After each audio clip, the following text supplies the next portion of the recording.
우리가 시장이나 마트를 가면은 많은 상품들이 진열해 있는 것을 보면서 눈이 즐거울 때가 있습니다. 저도 마찬가지로 뭐 자주 가는 건 아니지만 한 2주에 한 번씩은 꼭 이마트로 가가지고 먹을 것이 없나 한번 살피는 그런 시간을 갖기도 합니다. 원래는 이제 아내랑 함께 가는데 요즘에는 이제 아이를 돌봐야 되기 때문에 저 혼자 마음껏 가서 아이 쇼핑도 하고 또 맛있는 거 없는지 두리번거리기도 합니다. 그런데 우리가 시각적인 어떤 효과보다 상품이 진열해 있는 것보다 더 큰 효과는 바로 냄새입니다. 냄새. 그래서 이마트 가보신 분들은 알겠지만 다른 뭐 꽉에 담겨 있는 그런 상품 코너를 가는 것보다 맛있는 음식이 조리되는 곳들, 시식 코너, 뭐 정육점, 빵 이런 것들로 우리의 발걸음이 저절로 인도되는 것을 경험하곤 합니다. 그래서 뭐 저도 2주에 한 번씩은 갈 때마다 저의 코에 가장 향기로운 냄새를 따라서 가면은 항상 그곳에는 튀김이 있고 고기가 있어서 그것들을 이제 아내에게 허락을 받고 건져오기도 합니다. 그래서 이 향이라는 것에 대해서 우리가 나누길 원하는데, 이 향이라고 하는 것은 우리의 눈에 보이진 않지만 우리에게 가장 큰 영향을 끼치는 어떤 능력이 되기도 합니다. 그래서 어떤 향기는 때로는 우리에게 불쾌함을 주기도 하고, 또 어떤 향기는 우리의 기쁨이 되는, 우리에게 즐거움이 되는 그런 향기가 되기도 합니다. 한마디로 이 향기는 우리로 하여금 우리에게 어떤 관심을 갖도록 하는 그런 능력이 있다는 겁니다. 오늘 본문에서 사도 바울이 말하고 있는 이 믿는 자들에게 주어지는 이 특별한 향기가 있다고 말을 하고 있습니다. 바로 그리스도의 향기죠. 오늘 말씀을 통하여서 우리가 가져야 할, 또 우리가 뿜어야 할 이 향기에 대해서 나누고자 합니다. 먼저 우리가 바울 하면은 가장 먼저 떠오르는 것이 전도 여행을 가장 먼저 떠올리게 됩니다. 어딜 가든지 바울은 최선을 다해서 복음을 전했고, 최선을 다해서 많은 사람들을 섬기기도 했고, 또 교회를 세우는 일에 앞장서기도 했고, 때로는 성도들을 위해서 가장 열심히 기도하는 사역을 했던 사람이 바로 사도 바울이었습니다. 그런데 오늘 본문을 보면은 사도 바울에게 한 가지 이 고민거리가 있는 것을 보게 됩니다. 그것은 바로 이 고린도 교회를 향한 어떤 걱정과 염려, 우려가 사도 바울의 마음 가운데 지금 깊이 새겨지고 있는 것을 보게 됩니다. 그래서 이 고린도 교회를 향한 이 바울의 걱정이 얼마나 컸는지 오늘 본문 13절에서 나와 있지만 사역에 지장을 줄 정도로 굉장히 큰 고민이고 걱정이고 고뇌였습니다. 원래는 이 복음을 위해서 드로아라고 하는 곳에 사도 바울이 도착을 했는데, 그곳에서도 여전히 이 디도 자신이 원래 이 고린도 교회를 향해서 편지를 써가지고 보냈던 이 디도를 이 드로아 땅에서 만나길 원했는데, 이 디도가 여전히 이 드로아에 도착하지 못해서 고린도 교회의 어떤 상황이나 답신에 대해서 받지 못하는 그런 상황이었습니다. 그러다 보니까 자신이 걱정하는 이 고린도 교회에 대한 소식을 듣지 못하자 심령이 매우 불편해집니다. 사역에 지장을 줄 정도로, 어떻게 보면 우리가 사역에 집중을 해야 됨에도 불구하고 손에 잡히지 않을 정도로 이 사도 바울에게는 너무나도 어려운 심령 가운데 놓이게 된 것입니다. 우리가 고린도 교회에 대해서는 수많은 문제들이 있는 것을 알고 있습니다. 팔을 나누어서 공동체가 쪼개질 위기에 처해지기도 했었고, 뿐만 아니라 어떤 성적인 문제들에 휩싸이기도 했고, 또 우상 숭배의 문제, 거짓 어떤 사도들에 의한 이 바울의 사도권, 이것에 대해서 문제를 걸고 넘어지는 일들도 일어나기도 했습니다. 그래서 바울은 이 고린도 교회의 어려운 상황들을 보면서 이 걱정과 염려, 당부와 권면, 그리고 사랑을 담아서 디도를 통해 눈물의 편지를 전달하였습니다. 그래서 어떻게 보면은 우리가 편지를 주고받을 때, 내가 상대방에게 편지를 썼을 때 그 상대방이 나에게 답신을 주지 않으면은 굉장히 마음 가운데 걱정이 됩니다. 내가 보낸 편지가 혹시라도 그에게 잘못된 내용으로 전해지진 않았나, 혹시라도 내가 편지를 잘못 써가지고 그들에게 도달하지 않은 것 아닌가, 뭐 온갖 어떤 걱정과 염려가 생기게 됩니다.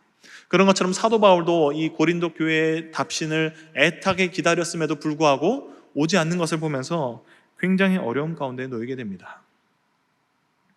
한마디로 바울은 이 내적으로도 그리고 외적으로도 이 전혀 평안함이 없는 그런 상태에 놓이게 됩니다.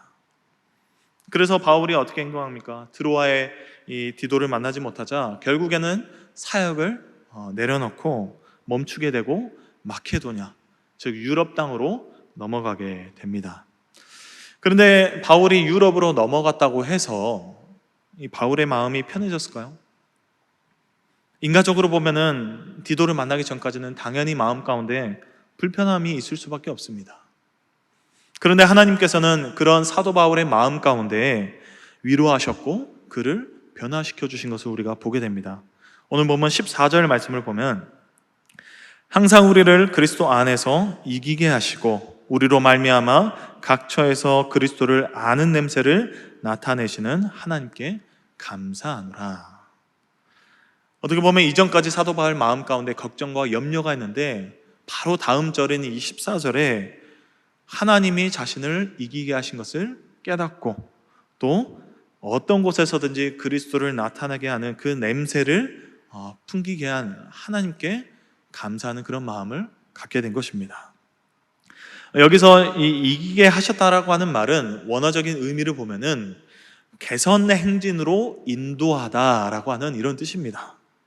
이 당시 로마는 전쟁에서 승리를 하면은 로마 장군이 이 포로와 전리품을 다 끌고 와가지고 군사들과 함께 이 도시에서 퍼레이드를 진행을 합니다.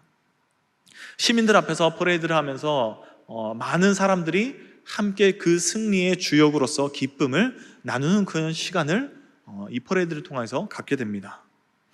이 개선 행진은 단순한 행렬이 아니었고 당시 이 로마의 어떤 공식적인 행사였습니다. 이 공식적인 행사에 로마 장군과 병사들만 누린 것이 아니라 함께 속해 있는 그 로마에 속해 있는 모든 시민들도 이 승리의 주역이 된다는 것을 깨닫게 하면서 그 승리를 나누는 그 행사가 바로 개선 행진이었습니다. 우리가 에버랜드를 가보신 분들은 아시겠지만 저녁마다 꼭 퍼레이드를 진행을 합니다. 우리나라 사람뿐만 아니라 외국인 직원들이 막 이제 아름답게 치장을 하고 굉장히 거대하고 화려한 어떤 기계를 타고 이 길에서 위에서부터 쭉 내려오게 됩니다. 그걸 보는 이제 사람들이 이제 막 이제 기쁨으로 동참하면서 손을 흔들고 사진도 찍고 막 그런 좋은 시간을 갖게 됩니다. 저도 해봤습니다. 마음 가운데 즐거움이 있었습니다. 그런데 이런 퍼레이드는 결국에는 우리가 어떤 이 에버랜드에 속해 있는 퍼레이드에 속해 있는 사람이 아니라 그냥 우리에게 주어지는 시각적인 즐거움, 그 밖에 어떤 우리가 그 속해 있는 즐거움이나 참된 기쁨이 마음 가운데 주어지지 않는 것을 보게 됩니다. 왜 그럴까요? 왜 이 에버랜드의 퍼레이드와 그리고 오늘 본문에서 말하는 이 개선 행진, 이 승리의 퍼레이드와 다른 점이 무엇일까요? 그것은 바로 내가 그들과 함께 같다는 생각이 들지 않기 때문입니다. 이 승리의 주역이 된다는 어떤 우리에게 공통점인 공감과 그냥 눈으로 보고 즐기고 거기서 끝나는 것과는 전혀 다르다는 사실입니다. 우리가 작년에 이 야구를 보신 분들은 알겠지만 기아 타이거즈가 통합 우승을 했잖아요. 그래가지고 통합 우승을 한 것으로 끝내는 것이 아니라 이 시내에서 우승 퍼레이드를 했었습니다.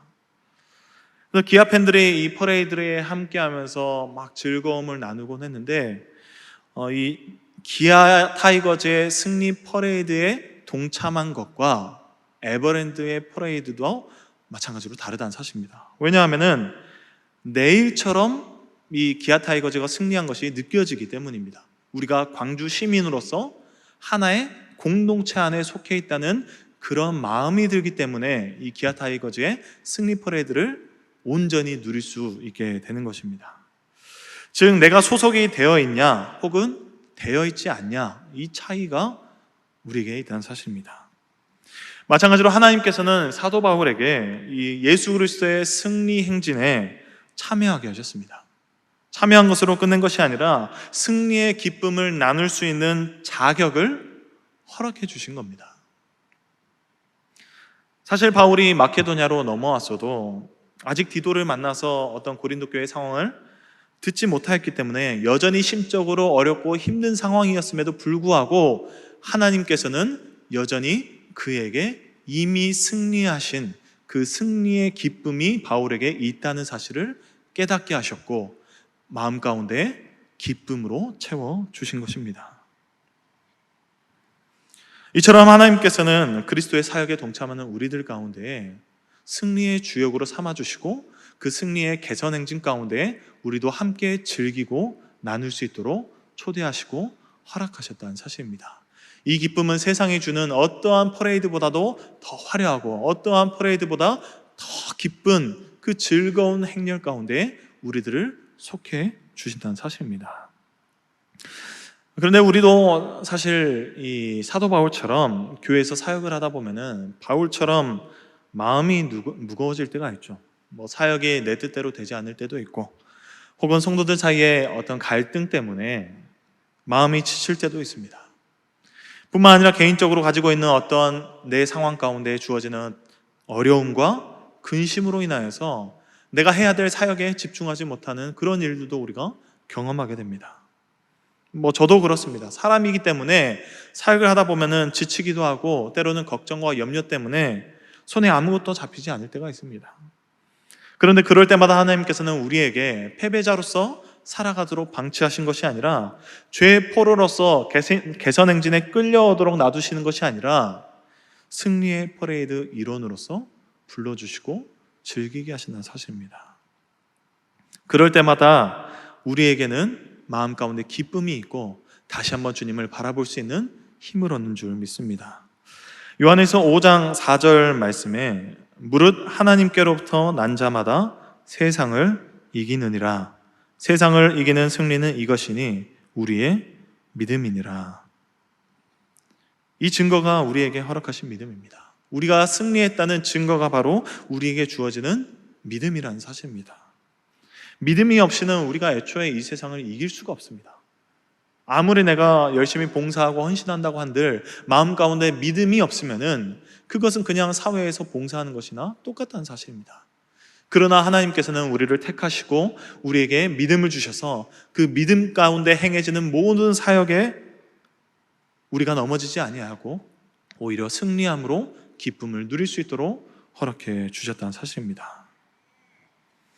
다시 말해서 하나님께서는 우리를 개선 행진에 동참시키시고 기쁨의 축제 가운데 회복시키시고 변화시켜 주십니다. 걱정과 근심으로 넘어지는 것이 아니라 승리의 행진으로 인하여서 내 마음이 회복되도록 하나님께서는 놔두지 않으시고 변화시켜 주신다는 사실입니다. 요한에서 5장 5절 말씀에 예수께서 하나님의 아들이심을 믿는 자가 아니면 세상을 이기는 자가 누구냐라고 했습니다.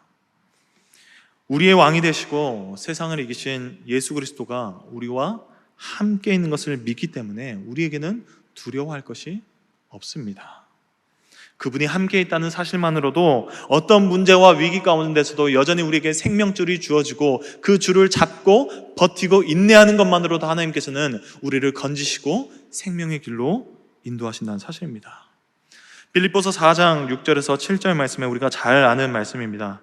아무것도 염려하지 말고 다만 모든 일에 기도와 간구로 너희 구할 것을 감사함으로 하나님께 아뢰라. 그리하면 모든 지각에 뛰어난 하나님의 평강이 그리스도 예수 안에서 너희 마음과 생각을 지키시리라. 하나님이 향한 기도와 간구 가운데 우리의 생각과 마음을 지켜주시고 보호해 주십니다. 어려움이 없을 수는 없죠. 분명히 있습니다. 그러나 그 가운데서도 하나님께서는 우리가 기도와 간구로 나아갈 때마다 우리의 구할 것을 하나님께 아뢰 때마다 모든 지각에 뛰어난 우리의 모든 상황을 아시고 이미 승리하셨기 때문에 그 경험을 우리에게도 나눠주시고 느끼게 하시는 그 하나님의 평강이 다른 누구도 아닌 그리스도 예수 안에서 우리의 마음과 생각을 지켜주시는 줄 믿으시길 바랍니다. 그리고 하나님께서는 바울에게 이 승리의 주역이 우리도 함께라는 것을 깨닫게 하신 것뿐만 아니라 또 다른 깨달음도 주시는데, 오늘 14절 본문의 하반절 말씀에 우리로 말미암아 각 처에서 그리스도를 아는 냄새를 나타내시는 하나님께 감사하노라 라고 했습니다.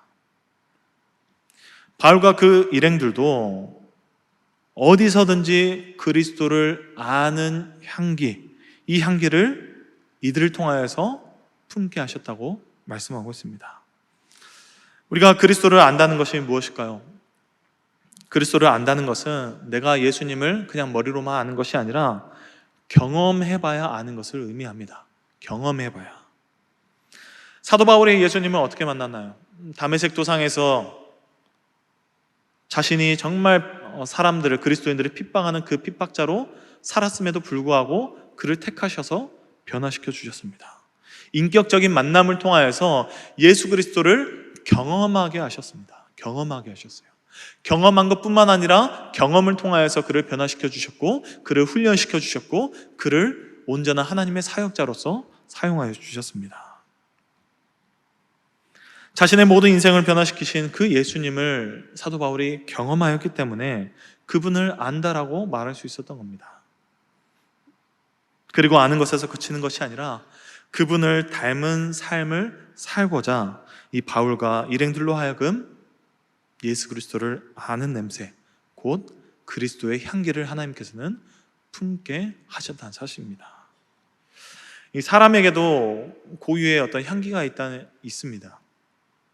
저에게는 고기 냄새가 나기도 하지만 사람마다 어떤 향수를 쓰지 않아도 각자가 품고 있는 어떤 향기가 있습니다.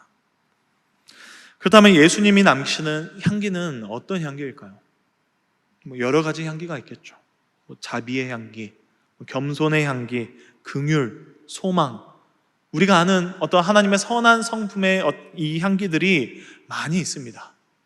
그런데 가장 큰 향기는 바로 사랑이라고 하는 향기입니다. 사랑.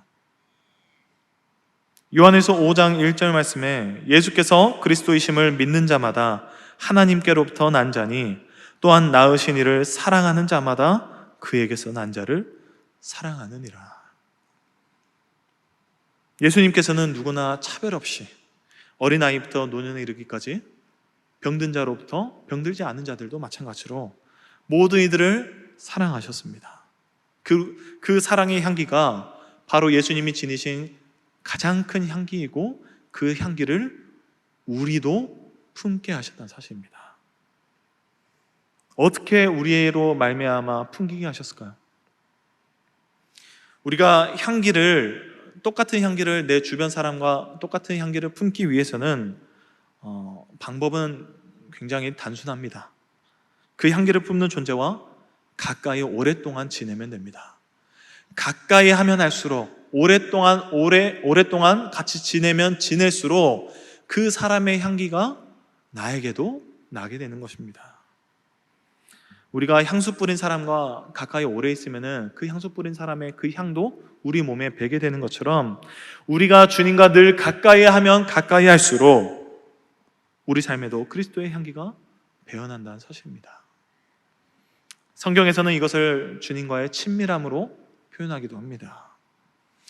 하나님께서는 우리가 더 하나님과 가까이 하고 더 그를 사랑할수록 다른 이들을 더 사랑할 수 있는 힘과 능력을 우리의 몸에 배이게 하여 주신다는 것입니다. 요한일서 5장 4절 말씀 아까 한 번 더 읽었잖아요. 무릇 하나님께로부터 난 자마다 세상을 이기느니라. 세상을 이기는 승리는 이것이니 우리의 믿음이니라. 하나님은 믿음 안에서 우리에게 승리를 주셨고, 그리고 그 승리 안에서 그리스도의 향기가 담기도록 하셨습니다. 그리고 그 향기가 오늘 본문 14절에서 각 처에서 나타나게 하신다고 하셨는데, 영어로는 이 각처라고 하는 말이 everywhere라고 하는 단어입니다. 즉 어느 곳에서나, 모든 곳에서나 예수 그리스도의 향기를 우리를 통하여서 나타나게 하신다는 것입니다. 바울이 이 전도자로서 부름받아서 살았던 모든 삶에는 그리스도의 향기가 배어 있었습니다. 복음을 전할 때마다 예수님의 열정이 배어 있었고 뜨거운 사랑이 배어 있었습니다. 어떻게 그럴 수 있었나요? 예수님과 더 깊이 교제했기 때문입니다. 더 깊이 예수님을 사모하고 예수님의 말씀을 가까이 하고 예수님의 사랑을 더 깊이 느끼면 느낄수록 자신의 몸에는 그리스도의 향기가 배어 들어가서 그 향기로 더 뜨겁게 사역에 임했고 더 뜨겁게 복음을 전했고 더 뜨겁게 교회를 사랑하고 섬길 수 있었던 겁니다. 심지어는 이 빌립보 땅에서 사도 바울이 모함을 받아서 매를 맞고 옷이 찢긴 채 깊은 감옥에 갇혔을 때도 있었습니다. 그런데 그러한 상황 가운데서도 사도 바울은 하나님을 예배하고 기도하고 찬양하면서 기쁨의 향기를 뿜어냈습니다. 그가 그럴 수 있었던 것은 복음의 근원이신 예수 그리스도와의 인격적인 만남, 교제를 하고 그분의 향기로 영원한 승리를 바라보았기 때문입니다. 그래서 바울은 더 이상 이 걱정과 근심 가운데 사로잡힌 패배자가 아니라 승리의 기쁨을 누리는 그리스도인으로서 하나님이 회복시켜 주신 것입니다. 우리도 마찬가지죠. 겉으로는 예수님을 믿는다고는 하지만 매일 그분과의 인격적인 교제와 사랑이 없으면은 우리에게는 점점 그 향기가 흩어지고 결국에는 아무런 냄새가 나지 않을 것입니다. 제가 갓 성인이 되었을 때 예수님을 만났습니다. 인격적인 만남을 했습니다. 예수님을 영접하고 나서 이 성인이 된 이후로 열심히 교회 활동을 했습니다. 청년부 활동도 열심히 하고요. 청년부 활동뿐만 아니라 교회 모든 찬양팀 가운데서도 섬기고 봉사했습니다. 그러다가 이제 대학교에 입학을 하고 나서 친구들을 굉장히 많이 사귀었습니다. 저도 생각보다 많은 친구들이 저를 좋아해 주는 게 신기하긴 했지만 학기 초반부터 많은 친구들을 사귀게 됐어요. 그래서 평일에는 학교에서 친구들과 열심히 공부하고 놀면서 그렇게 시간을 보내고 주말에는 열심히 교회를 위해서 헌신하고 봉사했습니다. 근데 어느 날은 이 학교 친구들과 열심히 놀고 있다가 그 친구들이 저한테 이러한 질문을 하는 겁니다. 야, 대신아, 왜 너는 주말마다 우리랑 안 만나주는 거야? 주말에 뭐 바빠? 뭐 여자친구 있냐고? 여자친구 있어? 막 이런 식으로 물어보는 겁니다. 저는 당연히 제가 친구들한테 나 교회 다니는 사람이야 라고 말했을 줄 알았는데 제가 말하지 않았더라고요. 그래서 제가 그때서야 이제 친구들에게 나는 주말에는 교회를 가야 돼. 교회에 가서 열심히 헌신하고 봉사해야 돼. 이렇게 말하니까 친구들이 다 놀라는 거예요. 왜 놀랐겠어요? 그 친구들은 제가 교회를 다닐 거라고는 상상도 못했다는 겁니다. 그만큼 친구들과 보내는 이 시간 가운데 제가 그리스도인이라는 모습이 전혀 그들 가운데 보이지 않았던 거예요. 게다가 제가 목사 아들이라고 얘기를 하니까 친구들은 더 한 번 놀랍니다. 아니, 교회를 다니는 것도 신기한데 목사의 아들이라고? 그러면서 저한테 어떻게 그럴 수가 있어? 이런 식으로 묻는 겁니다. 돌이켜보니까 제 삶의 가운데는 주말에는 정말 그리스도의 향기를 품는 그리스도인이었지만 평일에는, 주중에는 학교에서 전혀 그런 삶을 살지 못했던 것입니다. 학업 때문에, 어떤 과제 때문에, 때로는 친구들과 놀아야 된다는 이유 때문에 주님과의 교제의 시간을 미뤄두고 세상에만 집중하면서 살아갔던 겁니다. 그래서 그때 제가 들었던 생각이 이게 진짜 썬데이 크리스찬이구나. 나는 그냥 주말에만 그리스도의 향기를 품는 사람이었구나. 이거를 깨닫고 그때부터 주일뿐만 아니라 매 삶 가운데 매일매일 하나님의 말씀 한 구절이라도 제가 읽으면서 버스 안에서든지 학교에 쉬는 시간이라든지 한 구절이라도 하나님의 말씀을 붙들고 살아가기 위해 굉장히 노력하면서 살아갔습니다. 그러면서 이제 매일매일 하나님과 교제하고 말씀을 가까이 하고 그러다 보니까 자연스럽게 학교 친구들도 저 친구는 교회 다니는 친구지, 우리가 저 친구 배려해서 더 이상 우리 노는 시간 가운데 부르지 말자, 이렇게 돼버린 겁니다. 어떻게 보면 제 입장에서는 굉장히 서운할 수도 있잖아요. 그런데 돌아보면은 오히려 그런 시간들을 통하여서 친구들은 친구들끼리 노는 시간을 보내고 저는 오히려 하나님 앞에 나아갈 수 있는 시간으로 하나님께서는 허락해 주셨다는 사실입니다. 그 시간을 통하여서 하나님과 교제하고 매일매일 주님과 인격적인 만남을 통하여서 그리스도의 향기를 자연스럽게 몸에 배도록 하나님께서는 배려하셨고 은혜로 저를 이끌어 주셨다는 사실입니다. 학교뿐만 아니라 우리의 가정 가운데서도 마찬가지입니다. 자녀들이 그리스도의 향기를 품을 수 있도록 밤에 잠깐 가정 예배를 드릴 수도 있습니다. 아니면 정말 바쁜 상황이라면은 가족들과 함께 모이는 식사 시간 한 번이라도 좋으니까 그 시간에라도 다 같이 모여서 짧게 기도하는 시간을 가지면서 예수 그리스도의 만남을 우리 자녀들이 자연스럽게 가질 수 있도록 인도하는 것도 예수님의 향기를 온 가정이 누릴 수 있는 방법 중에 하나입니다. 심지어는 교회 안에서도 마찬가지죠. 교회는 완벽한 사람들이 모이는 곳이 아닙니다. 부족하기 때문에 하나님께서는 불러주셨고 우리 안에서 하나님의 사랑을 느끼게 하시고 그리고 저 천국을 바라보면서 함께 우리의 부족한 것들을 채워나갈 수 있도록 허락해 주신 것이 바로 교회입니다. 그러다 보니까 때로는 우리가 어떤 사역에 임할 때 어떤 일들을 할 때 오해와 갈등을 경험하기도 합니다. 그러나 그럴 때마다 내 마음이 조금 불편하더라도 하나님이 주신 마음으로 우리는 함께 승리의 주역이기 때문에 함께 그리스도와 함께 승리한 사람들이기 때문에 그 승리의 기쁨을 바라보면서 오히려 상대방을 위해서 더욱더 기도해주고 따뜻하게 안아줄 때 교회 안에서도 더욱 깊은 그리스도의 향기가 퍼져나갈 수 있게 되는 것입니다. 그런데 때로는 이 그리스도의 향기가 어떠이들에게는 생명에 이르는 냄새이기도 하지만 어떠이들에게는 굉장히 거부감이 드는 냄새가 되기도 합니다. 오늘 본문 16절 말씀에 이 사람에게는 사망으로부터 사망에 이르는 냄새요 저 사람에게는 생명으로부터 생명에 이르는 냄새라 누가 이 일을 감당하리요? 라고 했습니다. 무슨 말이냐면 로마가 지배하던 당시에 개선행진 가운데서는 늘 향을 피웠습니다.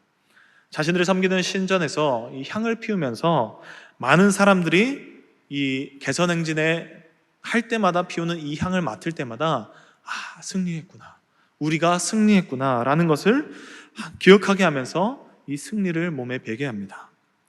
그런데 반대로 전쟁에서 져가지고 이 개선행진 가운데 끌려오는 포로들 입장에서는 어떻게 했어요? 어떤 냄새일까요? 죽음의 냄새겠죠. 패배의 냄새일 겁니다. 우리 삶 가운데 향기를 낼 때마다 분명히 이 말씀처럼 불편해하는 이들이 생기기 마련입니다.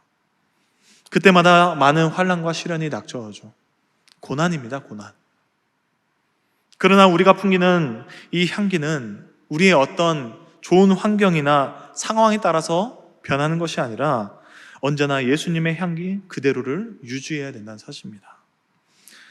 고린도전서 1장 23절에서 24절 말씀에 우리는 십자가에 못 박힌 그리스도를 전하니 유대인에게는 거리끼는 것이요 이방인에게는 미련한 것이로되 오직 부르심을 받은 자들에게는 유대인이나 헬라인이나 그리스도는 하나님의 능력이요 하나님의 지혜니라 라고 했습니다. 십자가의 능력도 예수 그리스도의 향기와 마찬가지입니다. 믿는 자들에게는 은혜와 구원으로 역사하여 주시고 믿지 않는 자들에게는 걸림돌과 미련함으로 보이기도 합니다. 그럼에도 불구하고 예수님께서는 어떤 환경과 상황 가운데에 이 사역을 멈추지 아니했습니다.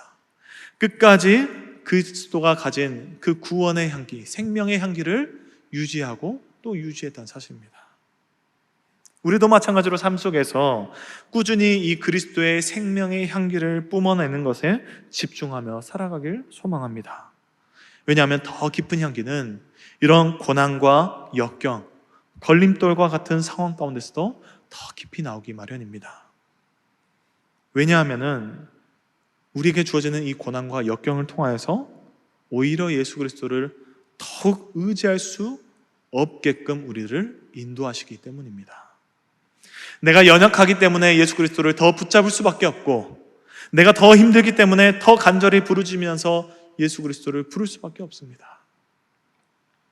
제가 언젠가 새벽 예배 때도 말씀드렸지만 영어로 트리거라고 하는 단어가 있습니다. 트리거, 총알이 발사하게끔 하는 이 장치인데 마찬가지로 우리의 연약함과 우리의 어떤 걸림돌과 같은 상황들은 결국 하나님의 은혜를 사모하게 하는 트리거란 사실입니다. 하나님의 은혜를 기억하게 하고 그 은혜를 조차 당기도록 하는 그러한 트리거로 우리에게 사용하여 주신다는 사실입니다. 베드로전서 1장 6절에서 7절 말씀에 그러므로 너희가 이제 여러 가지 시험으로 말미암아 잠깐 근심하게 되지 않을 수 없으나 오히려 크게 기뻐하는도다. 너희 믿음의 확실함은 불로 연단하여도 없어질 금보다 더 귀하여 예수 그리스도께서 나타내실 때 칭찬과 영광과 존귀를 얻게 할 것이니라. 우리의 믿음의 향기는 연단될 때마다, 고난 가운데 있을 때마다 더욱 오히려 빛나게 하시고 더 선명한 향기로 나타나게 해주신다는 사실입니다. 뿐만 아니라 사도 야고보가 야고보서 1장 2절에서 4절 말씀에서도 이렇게 고백합니다. 내 형제들아, 너희가 여러 가지 시험을 당하거든 온전히 기쁘게 여기라. 이는 너희 믿음의 시련이 인내를 만들어내는 줄 너희가 알미라. 인내를 온전히 이루라. 이는 너희로 온전하고 구비하여 조금도 부족함이 없게 하려 함이라. 이처럼 그리스도를 닮아가는 길은 쉽지만은 않습니다. 그리스도의 온전한 향기를 뿜어내는 길은 절대 쉬운 일은 아닙니다. 그러나 믿는 자들에게는 예수님을 닮아갈 만한 가치가 있습니다. 예수님의 향기를 뿜어낼 만한 가치가 있습니다. 왜냐하면 이 향기에는 예수 그리스도의 승리의 행진에 우리를 인도하시는 기쁨이 있기 때문입니다. 하나님께서는 우리의 삶을 통하여서 결국에는 그 향기를 받으시고 다른 이들도 이 선한 영향을 받아서 하나님께 돌아오는 은혜로 사용하여 주실 것입니다. 오늘 말씀을 이 두 가지로 기억했으면 좋겠습니다. 첫 번째로는 하나님께서는 우리의 사역 가운데 동참하는 이들로 하여금 승리의 기쁨을 맛보게 해주시는 사실입니다. 어떤 상황에서도, 때로는 힘들고 어려운 상황 가운데서도 하나님께서는 승리의 기쁨이 우리에게 주어진다는 것을 깨닫게 하시고 우리가 승리의 주역이라는 것을 알게 하셔서 그 기쁨의 퍼레이드를 온전히 누릴 수 있는 그 자리로 우리를 불러주신다는 사실입니다. 그리고 두 번째로는 우리를 통하여서 어디서든지 어떠한 곳에든지 어려운 상황이든지 슬픈 상황이든지 기쁜 상황에서든지 상관없이 그리스도를 아는 냄새를 우리를 통하여서 하나님께서는 나타내시길 원하신다는 사실입니다. 여러분들은 지금 어떤 향기를 품고 계신가요? 사람들은 우리의 어떤 직함이나 어떤 업적보다도 우리의 태도와 말 그리고 삶에서 풍겨나오는 이런 향기를 먼저 느끼게 됩니다. 진정한 성공은 내가 얼마나 큰 업적을 남들에게 남기느냐가 아니라 나를 통하여서 그리스도가 드러나는 삶, 곧 그리스도의 향기를 내는 삶이 하나님이 허락하신 성공의 삶인 줄 믿습니다. 그래서 여러분들이 만나는 수많은 상황 가운데서도 많은 이들이 여러분들을 통하여서 하나님의 향기, 예수 그리스도의 향기를 맡기를 소망합니다. 그리고 예수 그리스도의 이 승리의 행진 가운데에 함께 그 기쁨을 누리는 한 주간이 되기를 주님의 이름으로 축원합니다.